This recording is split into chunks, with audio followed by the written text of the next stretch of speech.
Hello, நான் உங்கள் Mellin பிள்ளை. நான் அநேக நாட்களுக்கு பின்பதாக ஒரு வாசகத்தை பார்த்தபோது நான் அதை பார்த்து நகைத்தேன். அது என்னவென்றால், நான் அநேக மனிதர்களை பார்க்கும் பொழுது அதிக நாட்களை நான் ஞாபகத்தில் வைத்துக்கொள்கிறேன். நான் அதை பார்த்த போதெல்லாம் அதிக நேரம் சிரித்ததுண்டு.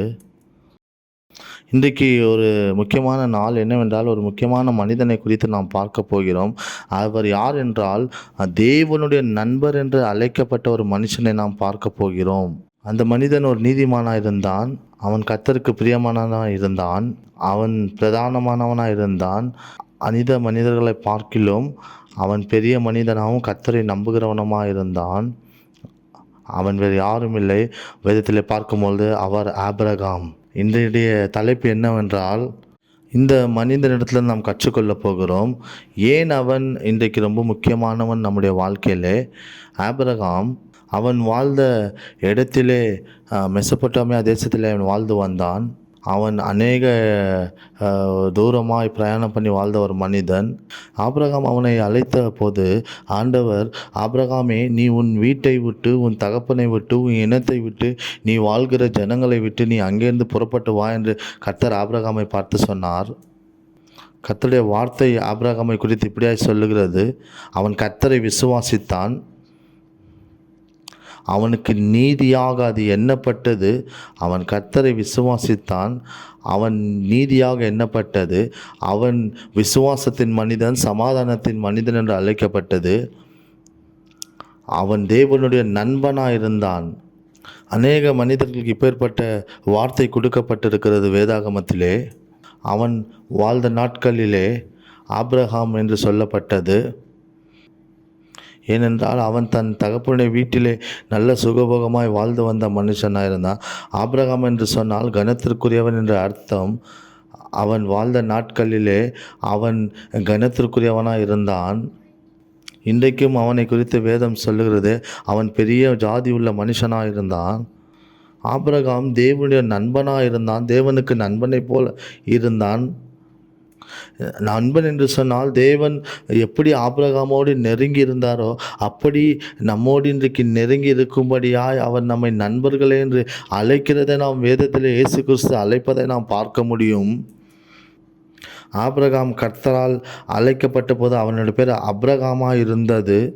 அப்ரகாம் அவன் வாழ்ந்து வந்த நாட்களிலே அவன் பூமியில் ஒரு பெரிய மனுஷனாக இருக்கவில்லை. வேதத்திலே பார்க்கும்போது ஆபிரகாம் வாழ்ந்த காலத்திலே ஒரு மல்கிசதேக்கு என்கிற ஆசாரியன் பெரிய மனுஷன் இருந்தான். அவனை குறித்து வேதத்தில் சொல்லப்பட்டிருக்கிறது, அவன் தொடக்கமும் இல்லாதவன் முடிவும் இல்லாதவன் என்று சொல்லப்பட்டிருக்கிறது. அவனை குறித்து பார்க்கும்போது வேதம் இயேசு கிறிஸ்துவுக்கு அந்த மல்கிசதேக்கை ஒப்பிடுவதை நாம் பார்க்க முடியும். அந்நாட்களிலே மல்கிசதேக்கு என்கிற மனிதனுக்கு முன்பதாக, அந்த பேருக்கு முன்பதாக ஒரு பெரிய மனுஷன் யாரும் இல்லாமல் இருந்தான். ஆனால் நான் ஆச்சரியப்பட்ட ஒரு விஷயம் என்னவென்றால், ஆபிரகாம் ஏன் தேவனுக்கு ரொம்ப முக்கியவும் பெரிய மனுஷனாக இருந்தான் என்பதை நாம் பார்க்க முடியும். லூக் இப்படியா சொல்கிறார், நான் உன் தகப்பன், நீ என்னுடைய பிள்ளைகள் என்று சொல்வதை வேதத்தில் நாம் பார்க்க முடியும். அவர்களுக்குள்ளே ஒரு ஆவிக்குரிய பந்தம், ஆவிக்குரிய உறவு, ஆவிக்குரிய தொடர்பு அவர்களுக்குள்ளே இருந்தது. நீங்கள் வேதத்திலே பார்க்கும் பொழுது, அல்லது நீங்கள் வாழ்கிற இந்த நாட்களிலே நாம் விசுவாசத்திலே சொல்லும் பொழுது, நாம் ஆபிரகாமின் தகப்பன் என்று சொல்கிறோம். ஏனென்றால் இயேசு கிறிஸ்து மூலியமாய் நமக்கு அந்த பாக்கியமும் கிருபையும் ஆண்டவர் நமக்கு கொடுக்கிறார். அதே போல தான் அந்த ஆபிரகாமுக்குள்ளே இருந்த ஒரு உறவு தொடர்பை ஆண்டவர் நமக்கு கொடுக்க, தேவனோடு உறவாட நண்பர்கள் என்று சொல்லுகிற ஒரு உறவை கொடுக்க விரும்புகிறார். இஸ்ரவேலிலே பார்க்கும் பொழுது நான் அங்கே சில மனிதர்களை கண்டேன். அவர்கள் யுஎஸ் என்கிற இடங்களிலிருந்து கடந்து வந்தவர்களாக இருக்கிறார்கள். அவர்கள் இஸ்ரவேலில் வாழ்ந்தவர்கள் இங்கே வந்து இருந்து கொண்டிருந்தார்கள். சில வேலைகளை செய்து அங்கே இருந்தார்கள். அந்த ஸ்திரீ என்னிடத்தில் சொன்னார், அந்த ஸ்ரீ சொன்னார், நாங்கள் ஆபிரகாமுடைய குமாரத்தியாக இருக்கிறோம் என்று சொன்னார்கள். ஏனென்றால் அவர்கள் இஸ்ரவேலிலிருந்து வந்தபடினாலே அவர்கள் ஆபிரகாமுடைய குமாரத்திகள் என்று சொல்லும் பொழுது அதற்குரிய பாக்கியங்களை, அதற்குரிய காரியங்களை அவர்கள் பெருமிதம் கொண்டு அதிலே மகிழ்ச்சி அடைவதை நான் அவர்களுடைய வாழ்க்கையிலே பார்த்தேன். ஏனென்றால் யூதர்கள் கிறிஸ்தவர்களுக்கு முன்பதாக உயர்ந்தவர்கள் அல்ல. கிறிஸ்தவர்கள் யூதர்களுக்கு முன்பதாக உயர்ந்தவர்கள் அல்ல. அப்போஸ்தலனாகிய பவுல் கலாத்தியருக்கு எழுதின நிருபத்தில் இப்படியாய் சொல்லுகிறார், இயேசு கிறிஸ்துவுக்குள்ளாய் யூதர்களும் அல்ல, புறஜாதிகளும் அல்ல, யாரும் சிறியவர்கள் பெரியவர்கள் அல்ல, எல்லோரும் இயேசு கிறிஸ்துவுக்குள் ஒன்றாக இருக்கிறோம் என்று அப்போஸ்தலனாகிய பவுல் கலாத்தியருக்கு எழுதின நிருபத்தில் சொல்வதை நாம் பார்க்க முடியும். ஆபிரகாமை பார்க்கும் பொழுது அவர் அநேக தேசங்களுக்கு தகப்பனாய் இருக்கிறார் என்பதை நாம் பார்க்க முடியும். ஏனென்றால் தேவனாகிய கர்த்தர் ஆபிரகாமை அழைத்த போது அவனை உயர்த்தினதை நாம் பார்க்க முடியும். அவனை கர்த்தரை அழைத்த போது அவனை ஆசீர்வதித்து அவனுக்குரிய ஒரு நோக்கத்தை வைத்து அந்த தேசத்தில் இருக்கிற எல்லா ஜாதிகளுக்கு தகப்பனாய் அவனை மாற்றி அவனை ஆசீர்வதித்ததற்கு ஒரு காரணம் தேவனுக்கு இருந்தது. வேதத்திலே பார்க்கும் பொழுது இயேசு கிறிஸ்து வாழ்ந்த காலத்திலே பரிசேயர்களும் சதிசேயர்களும் அங்கே இருந்தார்கள். அப்பொழுது ஆண்டவர் இப்படியாய் பார்த்து சொன்னார், நீங்கள் ஆபிரகாமின் குமாரர்களாக இருந்தால் என்னை அறிந்திருப்பீர்கள். நீங்களோ உங்கள் தகப்பனுடைய குமாரர்களாக இருக்கிறீர்கள். உங்கள் தகப்பன் பிசாசாக இருக்கிறான் என்று இயேசு கிறிஸ்து சொன்னதை நாம் வேதத்திலே பார்க்க முடியும். ஏனென்றால் அவர்கள் இயேசு கிறிஸ்துவை விசுவாசிக்கவில்லை. இயேசு கிறிஸ்து ஆபிரகாமுடைய வம்சத்திலிருந்து வந்தவர் என்பதை நாம் பார்க்க முடியும். யாரெல்லாம் இயேசு கிறிஸ்துவை விசுவாசிக்கிறார்களோ அவர்கள் ஆபிரகாமுடைய வித்தாக இருக்கிறார் என்பதை நாம் மறந்துவிடக்கூடாது. வேதத்திலே பார்க்கும் பொழுது என் பிள்ளைகள் அநேக வெளிப்பாடுகளை அவர்கள் புரிந்து கொள்ளாமல் போகிறார்கள். ஏனென்றால் என்னுடைய வெளிப்பாடுகளை அவர்கள் புறக்கணிக்கிறபடினாலே ஆசீர்வாதங்களை பெற்றுக்கொள்வதில்லை என்று வேதத்தில் நாம் பார்க்க முடியும். உண்மையாகவே நாம் வேதத்திலே பார்க்கும் பொழுது நாம் ஆபிரகாமுடைய வித்தாக இருக்கிறோம். ஏனென்றால் ஆபிரகாமின் வித்து எண்ணப்படுகிறவர்கள் இயேசு கிறிஸ்துவின் பிள்ளைகளாக இருக்கிறார்கள். இயேசு கிறிஸ்து ஆபிரகாமின் மூலியமாய் வந்தபடினாலே அந்த வெளிப்பாடுடைய ஆசீர்வாதத்தை நாம் புறக்கணிக்கக்கூடாது. நீங்கள் அந்த ஆசீர்வாதத்தை பெற்றுக்கொள்ள நீங்கள் ஒரு யூதனாய் மாற வேண்டும் என்ற அவசியம் அல்ல. ஆபிரகாமினுடைய ஆசீர்வாதத்தை பெற்றுக்கொள்வதற்கு நாம் இயேசு கிறிஸ்துவை விசுவாசித்து அவரை ஏற்றுக்கொண்டால் போதும். அந்த ஆபிரகாமுடைய ஆசீர்வாதத்தின் வித்தாய் நாம் மாறிவிடுவோம். ஏனென்றால் இயேசு கிறிஸ்து ஆபிரகாமுடைய ஆசீர்வாதத்தின் பரிபூர்ணமாக இருக்கிறபடினாலே நாம் அவரை விசுவாசித்தால் போதும். ஆபிரகாமுடைய ஆசீர்வாதம் நம்முடைய வாழ்க்கையில் வருவதற்கு, அவருடைய வித்துகளாய் நாம் மாறுவதற்கு நமக்கு அது சாத்தியமாகும். அநேகர் சொல்லுகிறார்கள் முகமதியர்கள் அதிகம் ஆசீர்வதிக்கப்பட்டவர்கள், ஏனென்றால் அவர்கள் ஆபிரகாமுடைய வழியிலிருந்து வந்தவர்கள் என்று சொல்கிறார்கள். நான் பார்க்கிறேன் அவர்களிலும் ஏழைகள் இருக்கிறார்களே என்பதை நாம் பார்க்க முடியும்.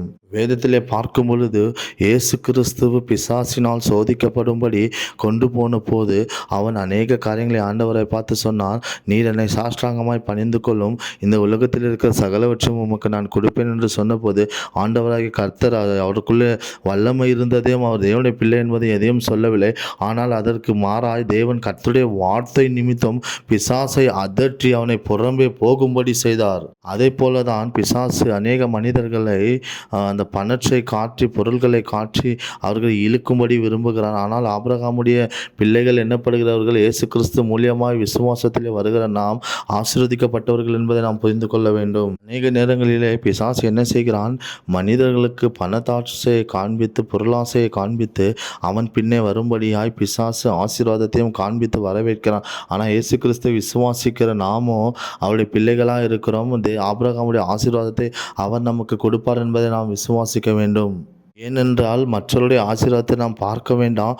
வேதத்தை பார்க்கும் பொழுது கர்த்தரால் ஆசீர்வதிக்கப்பட்டவர்கள் அவர் நிச்சயமாகவே ஆபிரகாமுடைய ஆசீர்வாதத்தை பெற்றுக்கொள்வார்கள். அவர்கள் ஆசீர்வதிக்கப்பட்டவர்கள் என்று வேதம் சொல்லுகிறது. ஏனென்றால் வேதத்திலே பார்க்கும் பொழுது இஸ்மாவேலும் ஆசீர்வதிக்கப்பட்டிருந்தான். எதற்கென்று சொன்னால் ஆபிரகாம் கர்த்தரை நோக்கி வேண்டிக் கொண்டான், தேவரீர் நீர் என்னுடைய குமாரனாகிய இஸ்மாவேலை ஆசீர்வதிக்க வேண்டும் என்று சொன்னபோது அவனையும் கர்த்தர் ஆசீர்வதித்து அவனுக்குள்ளிருந்து பிரபுக்கள் புறப்படும்படி கர்த்தர் செய்தார் என்பதை நாம் பார்க்க முடியும். இஸ்மாவேல் ஆசீர்வதிக்கப்பட்டிருந்தது உண்மைதான். ஆனாலும் அந்த ஆசீர்வாதத்தை பார்க்கிலும் ஆபிரகாமுடைய குமாரன் என்னப்பட்ட ஈசாக்குடைய ஆசீர்வாதம், அந்த ஆசீர்வாதம் யாக்கோபின் மேல் வந்தது. அந்த வம்சாவளியில் அப்படியே வந்து இன்றைக்கு இயேசு கிறிஸ்துவினிடத்தில் வந்து நமக்கு அது சாரும்படியாய் கர்த்தர் வைத்திருக்கிறதை நாம் மறந்துவிடக்கூடாது. இதை புரிந்து கொள்ள வேண்டும், இதை பார்க்க வேண்டும். ஆபிரகாம் எப்படி நமக்கு தகப்பன் ஆகிறார் என்பதை நாம் கவனித்து பார்க்க வேண்டும். நம்முடைய தகப்பன் என்னப்பட்ட ஆபிரகாமுடைய ஆசீர்வாதம் நமக்கு வருகிறது நிச்சயம். சிறியவனாக இருந்த காலத்திலே என்னுடைய சண்டே ஸ்கூலில் பாடின ஒரு பாடல் என் நண்பர்கள் பாடுவது எனக்கு ஞாபகம் இருந்தது. ஆபிரகாமுக்கு அநேக குமாரர்கள் இருந்தார்கள். அநேக குமாரர்களுக்கு ஆபிரகாம் தகப்பனாக இருந்தான். அவைகளில் நானும் ஒருவன் என்பது, நாங்களும் ஒருவர்கள் என்பதை பாடுவதை நான் ஞாபகத்தில் கொண்டு வர முடியும். இதனாலே நாம் ஆபிரகாமுடைய குமாரர்களும் குமாரத்திகளாக இருக்கிறோம். ஆபிரகாம் மேல் இருந்த ஆசீர்வாதங்கள் நம்முடையது. ஏனென்றால் ஆவியானவர் நமக்கு இதை காண்பிக்கிறபடினாலே நான் அதை உங்களுக்கு காண்பிக்கிறேன். அநேக ஜனங்கள் ஆபிரகாமுடைய ஆசீர்வாதத்தை பெற்றுக்கொள்கிறார்கள். பெற்றுக்கொள்வது மாத்திரமல்ல, அவர்கள் கிறிஸ்துவுடைய பிள்ளைகள், கிறிஸ்துவர்கள் எண்ணப்படுகிறதுனாலே அந்த வித்துடைய ஆசீர்வாதம் அவர்களுக்கு வருகிறது. ஆபிரகாமுக்கு இருந்த ஆசீர்வாதம் நம்முடைய வாழ்க்கையில் வரும். ஏனென்றால் கர்த்தர் கொடுத்த வாக்கு தத்தத்தை நாம் புரிந்து கொள்ள வேண்டும். நம்முடைய வாழ்க்கையில் எல்லா இடங்களிலும் அந்த ஆசீர்வாதம் வருவதற்கு ஆண்டவராகிய இயேசு கிறிஸ்து காரணமாக இருக்கிறார். ஏனென்றால் ஆபிரகாமுடைய வித்து அதன் வழியாய் வந்தவர் இயேசு கிறிஸ்து. அவரை விசுவாசிக்கிற நாமும் ஆபிரகாமுடைய பிள்ளைகளாகும்படியாக அதிகாரம் தந்து நாம் அதற்குரிய ஆசீர்வாதங்களை பெற்றுக்கொள்கிறோம். ஏனென்றால் ஆபிரகாமுடைய 7 ஆசீர்வாதங்களை நாம் பார்க்க முடியும். அதோடு ஒன்றையும் நான் சேர்த்து 8 என்று சொல்லுவேன். 7 என்று சொல்லும் பொழுது அது பரிபூர்ணத்தை குறிக்கிறது. 8 என்று சொல்லும் பொழுது அது பரிபூர்ணமாய் நிறைவேறுகிறது. கலாத்தியர்கள் நிருபத்தில் நாம் பார்க்கும் பொழுது 7 ஆசீர்வாதங்களை ஆபிரகாமுக்கு ஆண்டவர் கொடுத்தார். 8வது எண்ணப்பட்டதை நமக்கு சேர்த்து கொடுத்தார். நாமும் அதில் பங்காளிகளாக இருக்கிறோம். நீங்கள் பார்க்கும் பொழுது ஆபிரகாமுக்கு ஆண்டவர் கொடுத்ததான அந்த 7 ஆசீர்வாதங்கள் உங்கள் தகப்பன் என்னப்பட்ட ஆபிரகாமுக்கு கொடுத்ததை உங்களுக்கு உங்களுடைய வாழ்க்கையில், உங்களுடைய தொழிலில், உங்களுடைய குடும்பத்திலே, உங்களுடைய ஊழியத்திலே ஆண்டவர் கொடுக்கும்படியாக விரும்புகிறதை நீங்கள் பார்க்க முடியும். ஆண்டவர் கொடுத்த ஆசீர்வாதங்களை நாம் பார்க்கும் பொழுது வேத புத்தகத்திலே முதலாவது ஆதியாகமம் 12ஆம் அதிகாரத்திலே 2-3 வசனங்களை நீங்கள் பார்க்கும் பொழுது முதலாவது ஆண்டவர் சொன்னார், முதலாவது ஆசீர்வாதம் ஆபிரகாமுக்கு கொடுக்கப்பட்டது என்னவென்றால், நீ பெரிய ஜாதியாய் இருப்பாய் என்று சொன்னார். ஏனென்றால் அவனை அழைக்கும் பொழுது அவன் தனி மனிதனாக இருந்தான். அவனை கர்த்தனுடைய வீட்டிலிருந்து அழைத்து, அவனுடைய தகப்பனுடைய வீட்டிலிருந்து அழைத்து அவனை ஆசீர்வாதத்தை நாம் பார்க்க முடியும். ஏனென்றால் ஆபிரகாமை பார்க்கும் பொழுது அவன் முதலாவது யூத மனிதனாக இருந்தான். அவனை கர்த்தர் அழைத்து அவனை ஆசீர்வதித்தார். அவனுக்குரிய தேவைகளை ஆண்டவர் கொடுத்தார். அவனை ஒரு பெரிய ஜாதியாய் மாற்றி ஒரு தனி மனிதனை கர்த்தர் ஆசீர்வதித்தார்.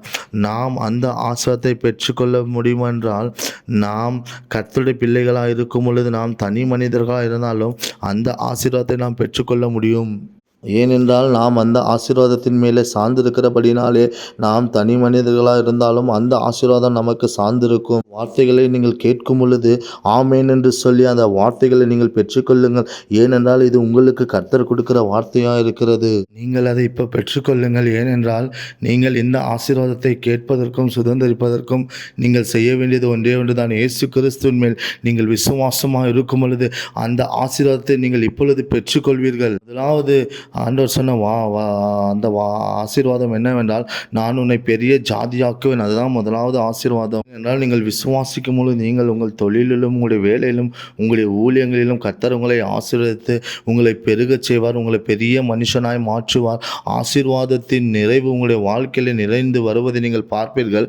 அநேக பிரசங்கியார்கள் இந்த ஆசீர்வாதம் இல்லை என்று சொல்வதை நான் பார்ப்பேன். ஆனாலும் நான் அவர்களோடு பேசுகிற காரியம் என்னவென்றால், ஏன் ஆசீர்வாதம் பிள்ளைகளுக்கு சொந்தமல்லவோ அது தேவ பிள்ளைகளுக்கு சொந்தமானது என்று நான் பேசுவதை உங்களுக்கு சொல்ல விரும்புகிறேன். ஏனென்றால் ஆசீர்வாதமும் செழிப்பும் கர்த்தருடைய பிள்ளைகளாக இருக்கிற நமக்கு சொந்தமானது என்பதை நாம் மறந்துவிடக்கூடாது. அநேகர் இந்த காரியங்களை பேசுவதில்லை. ஆனால் நாம் ஆபிரகாமுடைய வித்தா இருக்கிறபடினாலே நாங்கள் ஆவிக்குரிய விதத்திலே நாங்கள் ஆசீர்வதிக்கப்பட்டவர்கள், செழிப்பானவர்கள். இந்த பூமியிலும் ஆசீர்வாதமும் செழிப்பும் நம்முடைய வாழ்க்கையில் வரும் என்பதை நான் உங்களுக்கு காண்பிக்கிறேன். ஏனென்றால் என்னை கேட்கிற சகோதரர்களே, தேவனுக்குள்ளே ஆசீர்வாதத்தின் குறைவும் இல்லை, ஆவிக்குரிய குறைவும் இல்லை. அதற்கு நாங்கள் ஏங்குவதும் இல்லை. அதற்குரிய ஆசீர்வாதத்தை தேவன் நமக்கு நிறைவை, அந்த செழிப்பை கர்த்தர் நமக்கு வைக்கிறார் என்பதை நாம் மறந்துவிடக்கூடாது. அது இயேசு கிறிஸ்து மூலியமாய் தேவன் நமக்கு கொடுக்கிறபடினாலே நாம் அதை ஒரு நாளும் மறந்துவிடக்கூடாது. ஏனென்றால் நம்முடைய தேவன் ஆசீர்வாதத்துக்கு புறம்பாய் நிற்கிறவர்கள் அல்ல. நம்முடைய தேவன் நம்முடைய தேவ பிள்ளைகளை ஆசீர்வாதத்தோடு, சுகத்தோடு, பலத்தோடு, ஜீவனோடு இந்த பூமியிலே செழிப்பாய் பெரிய மனிதர்களாய் வாழும்படியாய் வரும்படியாய் அவர் வைப்பதை நாம் மறந்துவிடக்கூடாது. ஏனென்றால் யாருமே அந்த ஆசீர்வாதம் இல்லாமல் தரித்திரர்களைப் போல ஜீவிக்கக்கூடாது. அவர்களுக்கு ஒன்றும் இல்லை என்று நினைக்கக்கூடாது. கர்த்தர் ஆசீர்வதிக்கிற தேவனாக இருக்கிறபடினாலே நீங்கள் ஆவிக்குரிய விதத்திலே ஆசீர்வதிக்கப்பட்டிருக்க வேண்டும், சுகத்திலே ஆசீர்வதிக்கப்பட்டிருக்க வேண்டும். அதே போல உலகத்திலும் ஊழியத்திலும் உங்கள் தொழிலிலும் நீங்கள் ஆசீர்வாதமாக இருக்க கர்த்தர் விரும்புகிறார். ஏனென்றால் நம் தேவன் ஆசீர்வாதத்துக்கும் செழிப்புக்கும் உரிய தேவனாக இருக்கிறார். நம்மை அவர் அப்படியாய் ஆசீர்வதிக்கிறவராக இருக்கிறார். இரண்டாவது வாக்குத்தத்தம் ஆபிரகாமுக்கு கர்த்தர் கொடுத்தது என்னவென்றால், நான் உன்னை ஆசீர்வதிப்பேன் என்று சொன்ன வாக்குத்தத்தம் ஆண்டவர் ஆபிரகாமுக்கு கொடுத்ததை நாம் வேதத்திலே பார்க்க முடியும். ஏனென்றால் ஆதியாகமத்தில் நாம் பார்க்கும் பொழுது, நீ பூமியை பலுகி பெருகுவாய் என்று ஆதியாகமத்தில் எழுதப்பட்டது. ஆபிரகாம் பிறப்பதற்கு முன்பதாகவே இந்த வார்த்தை கொடுக்கப்பட்டிருந்தது. ஆனால் ஆபிரகாமுக்கோ கர்த்தர் ஒரு ஆசீர்வாதத்தை வைத்திருந்தார். நீ இந்த பூமியிலே ஆசீர்வாதமாக இருப்பாய், ஒரு ஜாதியாக இருப்பாய் என்று கர்த்தர் சொன்னார். அதை நீங்கள் பார்க்கும் பொழுது நாம் இந்த பூமியிலே ஆசீர்வதிக்கப்பட்டவர்கள். ஏனென்றால் நாம் இயேசு கிறிஸ்துவின் மூலியமாய் அந்த ஆசீர்வாதங்களை பெற்றுக்கொள்கிறோம் என்பதை நாம் மறந்துவிடக்கூடாது. அப்படிதான் ஆண்டவர் சொன்னார், நீ ஆசீர்வாதமாக இருப்பாய், உன்னுடைய ஆசீர்வாதம் உனக்கு இருக்கும் என்று கர்த்தர் சொன்னார். இதனாலே நாம் நம்முடைய வேலைகளிலே, நம்முடைய படிப்பிலே, நம்முடைய தொழிலிலே நாம் சொல்லுகிற வார்த்தை என்னவென்றால், நான் ஆசீர்வதிக்கப்பட்டவன் என்று சொல்லுகிறோம். ஏனென்றால் இதை தான் ஆண்டவர் ஆபிரகாமுக்கு சொன்னார், உன்னுடைய எல்லா கையின் பிரயாசங்களையும் எல்லாவற்றையும் நான் உனக்கு ஆசீர்வதிப்பேன் என்று கர்த்தர் சொன்னார். மூன்றாவதாக ஆபிரகாமுக்கு கர்த்தர் கொடுத்த வாக்குத்தத்தம் என்னவென்றால், நான் உன் பேரை பெருமைப்படுத்துவேன் என்று சொன்னார். இன்றைக்கு உலகத்தில் அநேக பகுதிகளிலே, மிடில் ஈஸ்ட் பகுதிகளில் நாம் பார்க்கும் பொழுது ஆபிரகாமுடைய பேர் இன்றைக்கும் பிரதிஷ்டிப்பட்டிருக்கிறதுக்கு காரணம், கர்த்தர் அவனை நான் உன்னை ஆசீர்வதிப்பேன், உன் பேரை பெருமைப்படுத்துவேன் என்று சொன்ன மூன்றாவது இந்த ஆசீர்வாதத்தை நாம் பார்க்க முடியும். ஏனென்றால் நீங்கள் பார்க்கும் பொழுது யூதர்கள் மத்தியிலே, கிறிஸ்தவர்கள் மத்தியிலே, அல்ல முகமதியர்கள் மத்தியிலே ஆபிரகாம் என்ற பெயர் பெருமைக்குரியதும் பிரதிஷ்டிப்பட்டதுமாக இருக்கிறது. ஏனென்று சொன்னால் அவனை கர்த்தர் ஆசீர்வதித்தார். மூன்றாவது அவன் பேரை அவர் பெருமைப்படுத்தினபடினாலே அது அவனுக்கு அப்படி நடந்தது. அதே போல தான் அந்த ஆசீர்வாதம் நமக்கு இயேசு கிறிஸ்து மூலமாய் வரும் பொழுது நம்முடைய காரியங்களையும் கர்த்தர் நம்முடைய கையின் பிரயாசங்களையும் அப்படியாய் ஆசீர்வதிப்பார் என்பதை நாம் விசுவாசிக்க வேண்டும். அதே போல தான் உங்களுடைய பேர்களை அநேகர் கேட்கும் பொழுது, இவன் தேவனுக்குள் பெரியவன், சிறந்தவன் என்கிற வார்த்தையை நாம் கேட்பதற்கு ஒன்றே ஒன்று ஆபிரகாமுடைய ஆசீர்வாதம் இயேசு கிறிஸ்து மூலமாய் நமக்கு வர வேண்டியதாக இருக்கிறது. ஏனென்றால் கர்த்தருடைய வல்லமையானது உங்கள் மூலியமாக விளங்கும் என்பதை நாம் பார்க்க முடியும். நான்காவது பார்க்கும் பொழுது, நீ ஆசீர்வாதமாக இருப்பாய், உன் நிமித்தம் அநேகர் ஆசீர்வதிக்கப்படுவார் என்பதை, அவன் மாத்திரம் ஆசீர்வாதமாக இல்லை, அவன் எங்கெல்லாம் போனானோ அந்த இடங்கள், அந்த நிலங்கள் ஆசீர்வதிக்கப்பட்டதை நாம் வேதத்திலே பார்க்க முடியும். ஏனென்றால் எப்படி ஒரு மரமானது நீர்க்கால்களில் ஓரம் நடப்பட்டு தன் காலத்தில் தன் கனியை கொடுத்து அது அநேகருக்கு பிரயோஜனமாக இருக்கிறதோ, அப்படி ஆபிரகாம் எங்கேயெல்லாம் போனாரோ அங்கே இருந்த மனிதர்களுக்கும் அந்த இடங்களுக்கும் அது ஆசீர்வாதமாக இருந்து, இதுதான் நீ உன் நிமித்தம் அநேகர் ஆசீர்வதிக்கப்படுவார்கள் என்கிற வார்த்தை. அதே போல தான் கர்த்தர் நம்மையும் ஆசீர்வதிக்கும்படியாய் நம்மை அவர் விரும்புகிறார். நீங்கள் வேலை செய்த இடங்களிலே உங்கள் நிமித்தம் அநேகம் ஆசீர்வதிக்கப்படுவார்கள், அநேக நன்மைகள் நடக்கும். அதை நீங்கள் பார்க்க வேண்டும். நீங்கள் அவர்களை பலப்படுத்துவீர்கள், அவர்களை ஸ்திரப்படுத்துவீர்கள். ஜனங்கள் உங்களை குறித்து நீங்கள் வருவீர்கள் என்று எதிர்பார்ப்பார்கள். ஏனென்று சொன்னால் ஆபிரகாமுடைய ஆசீர்வாதம் உங்களுடைய வாழ்க்கையில் வரும்போது அந்த நன்மைகள் உங்களுக்குள்ளே இருக்கும் பொழுது நீங்கள் அதை பெற்றுக்கொள்வீர்கள். ஐந்தாவது நான் பார்க்கும்போது அவனுக்கு கொடுக்கப்பட்ட ஆசீர்வாதம், உன்னை ஆசீர்வதிக்கிறவர்களை நான் ஆசீர்வதிப்பேன், உனக்கு நன்மை செய்கிறவர்கள், உனக்கு பணிவிடை செய்கிறவர்கள், உனக்கு உதவி செய்கிறவர்களை நான் ஆசீர்வதிப்பேன், உன் கையிற்கு உதவி நீடி செய்கிறவர்களுக்கு நான் ஆசீர்வாதத்தை கொடுப்பேன் என்கிற ஐந்தாவது ஆசீர்வாதத்தை ஆபிரகாமுக்கு ஆண்டவர் கொடுத்ததை நாம் பார்க்க முடியும். அதே போல தான் நம்முடைய வாழ்க்கையில் நாம் எங்கெல்லாம் போகிறோமோ நமக்கு நன்மை செய்ய விரும்புகிறவர்கள் ஆசீர்வாதமாக இருப்பார்கள். ஏனென்று சொன்னால் அது நம்மேல் வைக்கப்பட்டிருக்கிற வாக்குத்தத்தம், ஆபிரகாம் மேலே வைத்த வாக்குத்தத்தம் அதுவாக இருக்கிறது. ஆறாவது பார்க்கும் பொழுது, உன்னை சபிப்புக்கிறவர்களை நான் சபிப்பேன் என்று ஆண்டவர் சொன்னார். ஆனால் நமக்கு இந்த நாட்களிலே சபிக்கக்கூடியவர்களாய் நாம் இருக்காதபடிக்கு, ஏனென்றால் நாம் கர்த்தருடைய பிள்ளைகள் எல்லோரையும் நேசிக்கிறவர்கள், யாரையும் சபிக்கக்கூடாது. ஆனாலும் ஒருவேளை சத்ரு நமக்கு விரோதமாக எழும்பி வரும்போது, நமக்கு சாபத்தை கொண்டு வரும்போது அவனை கர்த்தர் சபிப்பார். பிசாசை தேவன் சபித்து அவன் மேல் அந்த சாபத்தை வைத்து அவனை நிர்மூலமாக்கி போடுவார். ஏனென்றால் வேற யாரையாவது ஆண்டவர் சபித்தால் அந்த சாபம் அவர்கள் மேல் எப்பொழுதும் இருக்கும். அதனால மனிதர்களை நாம் சபிக்காதபடிக்கு பிசாசை சபித்து எதிர்த்து நிற்கும் பொழுது அவன் நம்மை விட்டு ஓடிப்போவான் என்பதை நாம் மறந்துவிடக்கூடாது. உன் இருதயம் கலங்காது இருக்கட்டும் என்று ஆண்டவர் ஆபிரகாமை பார்த்து சொன்னார். ஏனென்றால் உன்னை சபிக்கிறவர்களை நான் சபிப்பேன், உனக்கு விரோதமாய் நிற்கிறவர்களுக்கு விரோதமாய் நான் நிற்பேன். உன்னை சுற்றிலும் என்ன நடந்தாலும் நான் அவர்களுக்கு விரோதமாய் நின்று உனக்கு ஜெயத்தை கொடுக்குவேன் என்கிற ஒரு ஆசீர்வாதத்தை ஆபிரகாமுக்கு கர்த்தர் கொடுத்ததை நாம் பார்க்க முடியும். 7வது பார்க்கும்போது அவனுக்கு கொடுக்கப்பட்ட ஆசீர்வாதம் என்னவென்றால், பூமியில் இருக்கிற எல்லா ஜனங்களும் உன் நிமித்தம் ஆசீர்வதிக்கப்பட்டிருப்பார்கள் என்கிற 7வது வாக்குத்தத்தத்தை ஆண்டவர் ஆபிரகாமுக்கு கொடுத்தது போல இன்றைக்கு நம் நிமித்தம் இந்த பூமியில் இருக்கிற அநேக ஜனங்கள் ஆசீர்வதிக்கப்பட வேண்டும் என்று கர்த்தர் விரும்புகிறார். அது எப்படி நடக்கும் என்றால், இயேசு கிறிஸ்துவுக்கு மூலியமாய் நமக்குள்ள இருக்கிற அந்த ஆசீர்வாதம் அநேக ஜனங்களுக்கு பெருகி போக கர்த்தர் நம்மையும் ஆசீர்வதிக்கிறார் என்பதை நாம் பார்க்க வேண்டும். அநேக நேரங்களிலே நாம் சந்திக்கும் பொழுது கிறிஸ்தவர்கள் அல்லாதவர்களும் அவர்கள் ஆசீர்வதிக்கப்படுவார்கள். ஏனென்று சொன்னால், நம்மேல் வைக்கப்பட்டிருக்கிற வாக்குத்தத்தத்தின் ஆசீர்வாதம் அவர்களை ஆசீர்வதிக்கும் என்பதை நாம் மறந்துவிடக்கூடாது. அநேக நேரங்களிலே நம்மோடு பழகும் பொழுது, நம்மை நேசிக்கும் பொழுது, நம்மோடு அவர்கள் இருக்கும் பொழுது அவர்களுடைய வாழ்க்கை செழிப்பாய் மாறிக்கொண்டிருப்பதும் அவர்கள் ஆசீர்வதிக்கப்பட்டிருப்பதும் அவர்களால் பார்க்க முடியும். ஏனென்று சொன்னால், நாம் ஆராதிக்கிற தேவன், நம்மை ஆசீர்வதிக்கிற இயேசு கிறிஸ்துவின் வாக்குத்தத்தம் நம்மேல் இருக்கிறபடினால அவர்களும் நம் நிமித்தம் ஆசீர்வதிக்கப்படுவார்கள் என்பதை நாம் புரிந்து கொள்ள வேண்டும். இப்படி என்றால் அவர்கள் நம்மோடு அன்போடு தொடர்போடு ஒரு ஐக்கியத்தோடு இருக்கும் பொழுது அவர்களுக்கு அந்த நன்மையும் ஆசீர்வாதமும் அவர்களுடைய வாழ்க்கையில தொடர்ந்து வருவதை நாம் பார்க்க முடியும். ஒருவேளை இது பார்க்கும் பொழுது உங்களுக்கு ஆச்சரியமாக இருக்கலாம், ஆனாலும் உங்கள் மேல் இருக்கிற ஆசீர்வாதம் அவர்கள் மேல் வரும். ஏனென்றால் ஆபிரகாமுக்கு கொடுக்கப்பட்ட 7 வாக்குத்தத்தங்கள் இதுதான். அந்த வாக்குத்தத்தத்தின் சுதந்திரம் நமக்கும் உண்டு. ஏனென்றால் நாம் ஆபிரகாமுடைய வித்தா இருக்கிறோம். அது இயேசு கிறிஸ்து மூலியமாய் நாம் பெற்றுக்கொள்கிறவர்களாக இருக்கிறோம். இப்படி இந்த ஆசீர்வாதம் வரும் என்றால், நாம் ஆபிரகாமின் நிமித்தம் ஆசீர்வதிக்கப்படுவதற்கு இயேசு கிறிஸ்து காரணமாக இருக்கிறார். அதனால தான் அப்போஸ்தலனாகிய பவுல் கலாத்தியருக்கு எழுதின நிருபத்திலே இது நமக்கு இயேசு கிறிஸ்துவின் மூலியமாய் வருகிற நன்மைகளையும் ஆசீர்வாதங்களையும் நமக்கு காண்பித்து கொடுக்கிறார். இது ஒருவேளை உங்களுக்கு ஆச்சரியமாக இருக்கலாம், ஆனாலும் இயேசு கிறிஸ்துவின் மூலியமாய் நம்மேலே இருக்கிற ஆசீர்வாதம் இவர்களுக்கு தொடரும். ஆபிரகாமுக்கு கொடுக்கப்பட்ட அந்த 7 வாக்கு தத்தங்களும் நமக்கும் கொடுக்கப்பட்டிருக்கிறது. ஏனென்றால் நாம் இயேசு கிறிஸ்துவின் பிள்ளைகளாக இருக்கிறோம். அவர் மூலியமாக இந்த ஆசீர்வாதங்களை நாம் பெற்றுக்கொள்கிறோம். இதனாலே நீங்கள் இந்த காரியங்களை கவனித்து பாருங்கள். நீங்கள் இந்த கலாத்தியருக்கு எழுதின நிருபத்தை நீங்கள் ஒரு முறை படிக்க விரும்பி அதை நீங்கள் படித்து பாருங்கள். அப்பொழுது அவைக்குரிய காரியங்கள் உங்களுக்கு புரியும். ஏனென்றால் கலாத்தியருக்கு எழுதின நிருபத்தில் பவுல் இப்படியாய் சொல்லுகிறார், புத்தி இல்லாத கலாத்தியர்களே, நீங்கள் ஆவி நிமித்தம் தொடங்கப்பட்டீர்கள், ஆனால் இன்றைக்கு உங்களுடைய கிரியை நிமித்தம் எப்படி இது நடக்கும் என்பதை நீங்கள் பார்க்கிறீர்கள். அதனாலே நீங்கள் ஆவி நிமித்தம் தொடங்கினவர்கள், அந்த ஆவி நிமித்தம் நீங்கள் இருக்கும் பொழுதுதான் உங்களுக்கு நன்மைகள் உண்டாகும். உங்களை இடர போக பண்ணினவன் யார் என்பதை அப்போஸ்தலனாகிய பவுல் கலாத்திய சபைக்கு கலாத்திய நிருபத்திலே கடிந்து கொண்டு எழுதுவதை நாம் பார்க்க முடியும்.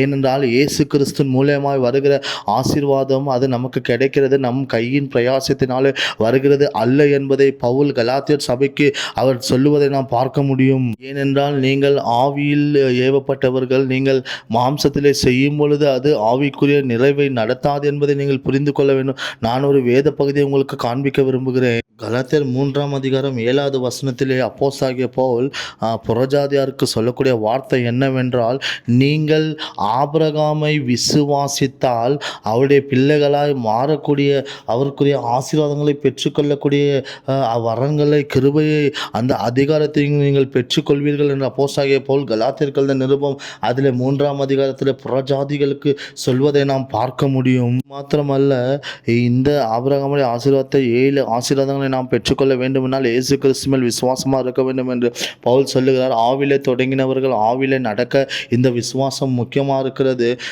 கலாத்தியருக்கு எழுதின நிருபம் 3ஆம் அதிகாரம் 9வது வசனத்தை நாம் பார்க்கும் பொழுது, நாம் அந்த விசுவாசத்தின் மேல் நிலை நிற்கும் போது அந்த விசுவாசத்தின் தகப்பன் எண்ணப்பட்ட ஆபிரகாமுக்கு இருந்த ஆசீர்வாதத்தை தேவன் நமக்கும் நம்முடைய வாழ்க்கையில் கொடுப்பார் என்பதை நாம் மறந்துவிடக் கூடாது என்பதை நான் இங்கு காண்பிக்க விரும்புகிறேன். ஏனென்றால் ஆண்டவர் சொல்லும் பொழுது, நாம் விசுவாசத்தோடு செய்யும் பொழுது நீங்கள் ஆபிரகாமோடு கூட ஆசீர்வதிக்கப்பட்டிருக்கிறீர்கள் என்று அப்போஸ்தலனாகிய பவுல் சொல்லுவதற்கு காரணம், நாம் விசுவாசத்திலே தொடங்கி விசுவாசத்திலே நடந்து விசுவாசத்திலே செய்யும் பொழுது அந்த ஆபிரகாமுடைய ஆசீர்வாதம் நம்முடைய வாழ்க்கையில் வரும் என்பதை நாம் மறந்துவிடக்கூடாது. எப்படி ஆபிரகாமுடைய வாழ்க்கையில் ஆசீர்வாதம் வந்ததோ அப்படி நீங்கள் உங்கள் வாழ்க்கையில் வருவதற்கு நீங்கள் விசுவாசித்து பெற்றிருந்தீர்கள் என்றால் இப்பொழுது அது வரும், அதை நீங்கள் பெற்றுக்கொள்கள் என்ற சகோதரர்களே. அப்போஸ்தலனாகிய பவுல் இப்படியாய் சொல்லுகிறார். கலாத்தியர் 3 வசனத்திலே அவர் நம்மை மீட்டிருக்கிறார். ஏனென்று சொன்னால் ஆபிரகாம் மேலிருந்த ஆசீர்வாதம் புறஜாதியாருக்கு எப்படி வரும் என்று சொன்னால் இயேசு கிறிஸ்துவின் மேல் நம்பிக்கையாக இருக்கும் பொழுது இயேசு கிறிஸ்துவின் மூலியமாய் நமக்கு அந்த ஆசீர்வாதம் வருவதை நாம் கவனித்து பார்க்க முடியும். ஏனென்றால் விசுவாசத்தின் நிமித்தம் நாம் ஆவிக்குரிய வாக்குத்தத்தங்களை பெற்றுக்கொள்கிறோம்.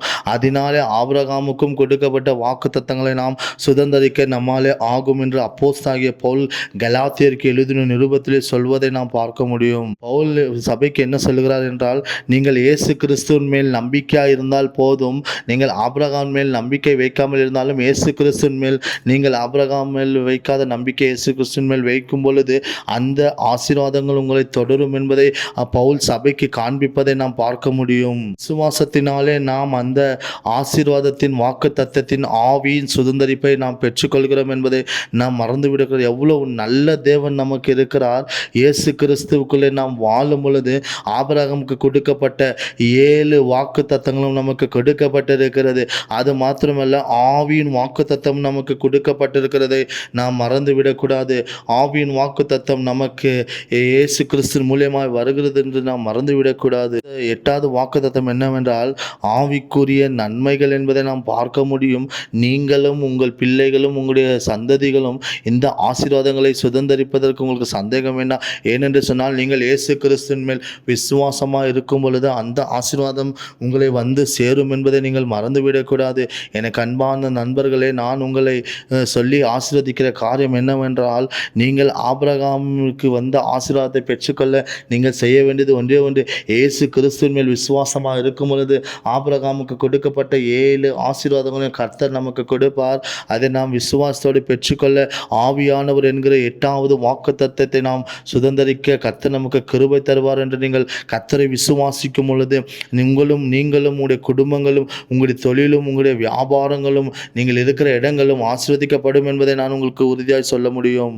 என்றால் பவுல் கலாத்தியர்கள் நிருபத்திலே கலாத்தியர் 3 வசனத்தில் இப்படியாக சொல்கிறார். இயேசு கிறிஸ்துவின் மேல் விசுவாசமாக இருக்கும் பொழுது நாம் அவருடைய பிள்ளைகளாகும்படி ஆபிரகாமுக்கு கொடுக்கப்பட்ட சகல ஆசீர்வாதங்களை நாம் சுதந்தரிக்கும்படி நாம் அழைக்கப்பட்டிருக்கிறோம் என்பதை நாம் மறந்துவிடக்கூடாது.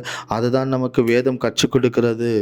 இதை நீங்கள் எடுத்துக்கொண்டு உங்களுடைய வாழ்க்கையில் இதை நீங்கள் செயல்பட ஆரம்பிக்கும் போது தேவன் உங்களை ஆசீர்வதிக்க, உங்களை செழிப்பாக்க, நன்மைகள் வர உங்களுக்கு அவர் உதவி செய்வார். நீங்கள் செய்ய வேண்டியது ஒன்றே ஒன்றுதான். இயேசு கிறிஸ்துவின் மேல் விசுவாசமாக இருந்து அவருடைய வழிகளிலே நடக்கும் பொழுது எப்படி தேவன் ஆபிரகாமை நண்பன் என்று அழைத்து அவனுக்கு ஆசீர்வாதங்களை கொடுத்தாரோ அப்பேற்குரிய ஆசீர்வாதங்களை உங்களுக்கு கொடுப்பார். இது உங்கள் கையின் கிரியினால் வருகிற காரியம் அல்ல, நீங்கள் கைகளினால் செய்கிற சம்பிரதாயங்களினால் வருகிற காரியம் அல்ல.